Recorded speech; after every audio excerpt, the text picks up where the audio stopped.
Mga kapatid, let us, by the grace of God, receive God's word and let us begin.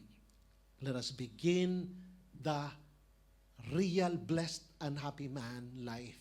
Na tayo ay dahan-dahan maging inspirasyon sa mga kababayan natin sa Pilipinas.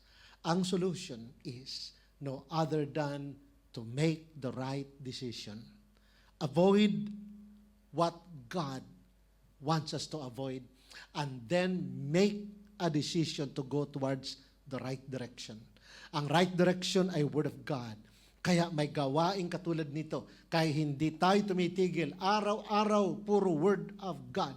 Gabi-gabi na lang, nagpi-preach tayo, nag-share tayo, non-stop because we need the Word. Yan ang right direction because God wants us to be able to arrive in our right destination. Pag nasa right direction tayo, we will arrive our right destination.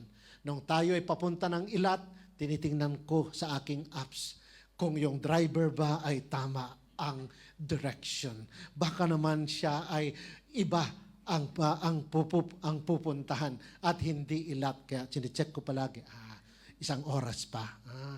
Hindi lumalayo. Diretso. Nasa right direction kami. Kasi dapat nasa right destination. Ganun din naman mga kapatid. We need to go to the Word of God to check, am I in the right direction? Go back again to the Word of God. Am I in the right direction? Then lakad. Then check again every day. Day and night. Day and night. Check and check. Actually, that's what I did. While we were traveling, panay ang check ko. 30 minutes na lang. 20 minutes na lang. Pag 10 minutes na lang, magsasalita na ako. Malapit na tayo, gising na kayo.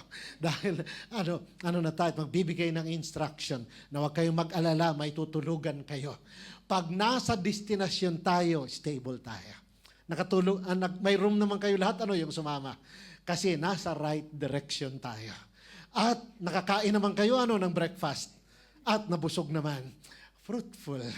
Kaya naman, kasi nasa right direction. Nakarating sa right destination. At napagpala tayo dun sa tabernacle, right? Prosperous tayo spiritually. Nakatanggap ng so much blessing. Bakit? Nasa right direction, narating ang right destination. Ganon din sa ating life, mga kapatid. Maraming i-offer ang enemy.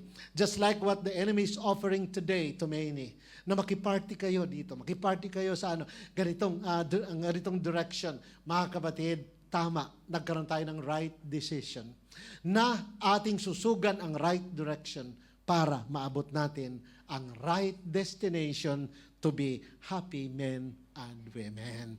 Narito ang tunay na happiness. Wala kung saan man ang tunay na happiness na kay Lord at nasa Kanyang salita. Amen?